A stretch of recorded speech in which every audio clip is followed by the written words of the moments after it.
എല്ലാവരും നമ്മളെ തള്ളിക്കളഞ്ഞാലും നമ്മുടെ കൂടെ ഉണ്ടാവുമെന്ന് ഉറപ്പുള്ള ഒരാൾ നമ്മുടെ അമ്മയാണ്. അപവാദങ്ങളെ ഒരിക്കലും ഭയക്കരുത്. നമ്മളെ അതുകൊണ്ടൊന്നും തകർക്കാൻ കഴിയില്ല എന്ന് മനസ്സിലാകുമ്പോൾ ഇറങ്ങിത്തിരിച്ചവർ നിശബ്ദരാകും.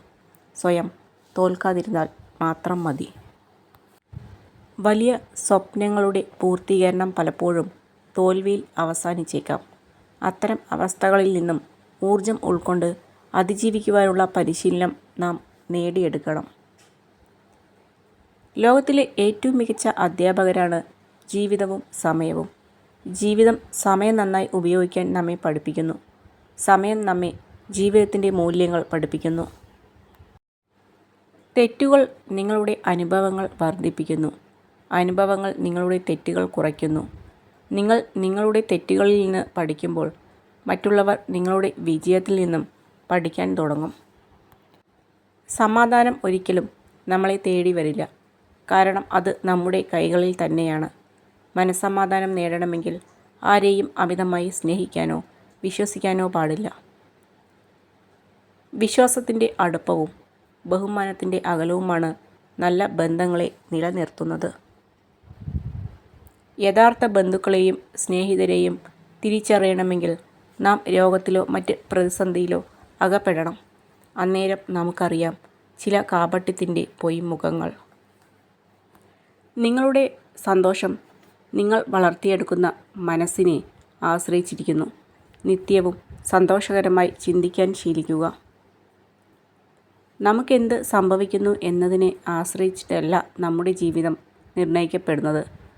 സംഭവിക്കുന്നതിനോട് നാം എങ്ങനെ പ്രതികരിക്കുന്നു എന്നതിനെ ആശ്രയിച്ചാണ്. ക്ഷമയോടെ കാത്തിരിക്കാനാണ് ആദ്യം പഠിക്കേണ്ടത്. കാരണം എല്ലാത്തിനും അതിൻ്റേതായ സമയമുണ്ട്. നമ്മൾ മറ്റുള്ളവരോട് മത്സരിക്കുന്നതിന് പകരം നമ്മളോട് തന്നെയാണ് മത്സരിക്കേണ്ടത്.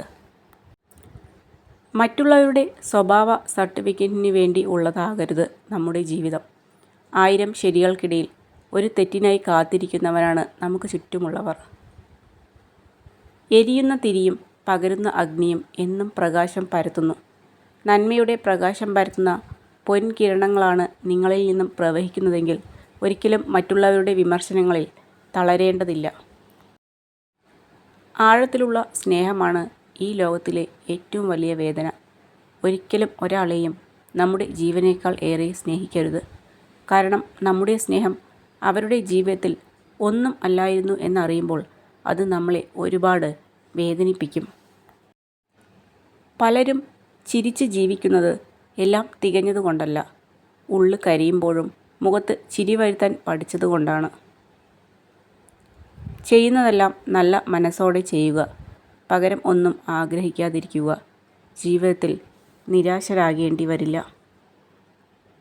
ഒന്ന് ക്ഷമിക്കാൻ കഴിയാതെ, ഒന്ന് തോറ്റുകൊടുക്കാൻ കഴിയാതെ നേടിയെടുക്കുന്നതെന്നും പിന്നീടുള്ള ജീവിതത്തിൽ സമാധാനം നൽകി എന്ന് വരില്ല.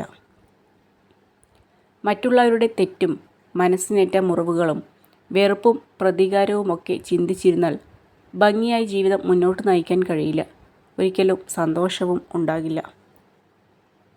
ജീവിതത്തെ അളക്കുന്നത് നാം എടുക്കുന്ന ശ്വാസത്തിൻ്റെ എണ്ണം കൊണ്ടല്ല, മറിച്ച് നമ്മുടെ ശ്വാസം നിലയ്ക്കുന്ന ചില നിമിഷങ്ങൾ കൊണ്ടാണ്. പ്രതീക്ഷിച്ചതൊന്നും നടക്കാത്തതിൽ വിഷമിക്കരുത്. പകരം സന്തോഷിക്കുക. നിങ്ങൾ ആഗ്രഹിച്ചതിനേക്കാൾ മികച്ചത് ദൈവം നിങ്ങൾക്കായി കാത്തു വച്ചിട്ടുണ്ട്. ഈ ലോകത്തിൽ എന്തെങ്കിലും മാറ്റം കൊണ്ടുവരണമെന്ന് ആഗ്രഹിക്കുന്നുണ്ടെങ്കിൽ നിങ്ങൾ വെറുതെ അഭിപ്രായം മാത്രം പറയുന്നവരായി മാറരുത്. ഉദാഹരണമായി മാറുക. പ്രവർത്തിക്കാനും സ്വയം നവീകരിക്കാനുമുള്ള മനസ്സ് നേടിയെടുക്കുക. നമ്മുടെ ജീവിതത്തിൽ എപ്പോഴും ഒരു ലക്ഷ്യം ഉണ്ടായിരിക്കണം. നമ്മുടെ ധൈര്യം നമ്മുടെ മനസ്സിലാണ്. നമ്മേക്കാൾ നമ്മുടെ മനസ്സ് അറിയാവുന്നവരായി വേറെ ആരുമില്ല. നമ്മുടെ ലക്ഷ്യം നമുക്ക് വേണ്ടിയുള്ളതാണ്. തെറ്റുകൾ ഉണ്ടാകുമ്പോൾ തളരാതെ അതിൽ നിന്നും ശരിയായ വഴികൾ വികസിപ്പിച്ചെടുക്കാൻ പഠിക്കുക. കർമ്മയാണ് എല്ലാത്തിനും വലുത്. ഒരിക്കലും വേർതിരിവുകൾ കാണിക്കില്ല. നിങ്ങൾ എന്താണ് ചെയ്യുന്നത്, നിങ്ങൾക്കതിൻ്റെ ഫലം ലഭിച്ചിരിക്കും. സ്വന്തം ജീവിതത്തിൽ നന്മകൾ ഉൾക്കൊള്ളാതെ മറ്റുള്ളവരോട് സാരോപദേശം നടത്തരുത്. സ്വയം മാറാത്തവർക്ക് മറ്റാരെയും മാറ്റിയെടുക്കാനാവില്ല. ജീവിതം ഇരുൾ അടയുമ്പോൾ മാത്രമേ നാം വെളിച്ചത്തിനായി അന്വേഷണം തുടങ്ങുകയുള്ളൂ. എല്ലാം മുൻകൂട്ടി മനസ്സിലാക്കുന്നവന് ഏതൊരു സാഹചര്യത്തിലും ഭയപ്പെടേണ്ടി വരില്ല. വിശ്വാസം എന്നത് ഊതി വീർപ്പിച്ച ബലൂണാണ്. ഏത് നിമിഷം വേണമെങ്കിലും പൊട്ടിത്തകരാം. പരസ്പരമുള്ള യാഥാർത്ഥ്യബോധമാണ് ബന്ധങ്ങൾക്കിടയിൽ അഭികാമ്യം. ഒരു മത്സരത്തിൽ പങ്കെടുക്കുന്നവർക്കേ വിജയിക്കാൻ കഴിയൂ. പങ്കെടുക്കാതെ മാറി നിൽക്കുന്നവർക്ക് വിജയത്തെക്കുറിച്ച് ചിന്തിക്കുവാൻ പോലും അവകാശമില്ല. എത്ര കാലത്തെ പരിചയം ഉണ്ട് എന്നതിലല്ല കാര്യം, എത്രത്തോളം പരസ്പരം മനസ്സിലാക്കാൻ കഴിഞ്ഞു എന്നതാണ് പ്രധാനം. സ്വയം കണ്ടെത്തുക. ഇല്ലെങ്കിൽ നിങ്ങളെ കണ്ടെത്താൻ ഇതുവരെ സ്വയം കണ്ടെത്തിയിട്ടില്ലാത്ത ആളുകളുടെ അഭിപ്രായങ്ങൾ സ്വീകരിക്കേണ്ടി വരും. സ്വയം ജീവിക്കാൻ പഠിക്കുക. ഇല്ലെങ്കിൽ എപ്പോൾ വേണമെങ്കിലും നിങ്ങളെയൊക്കെ ഉപേക്ഷിക്കാൻ തയ്യാറായവരെ ആശ്രയിച്ച് അവസാനം ജീവിക്കാൻ മറന്നുപോകും.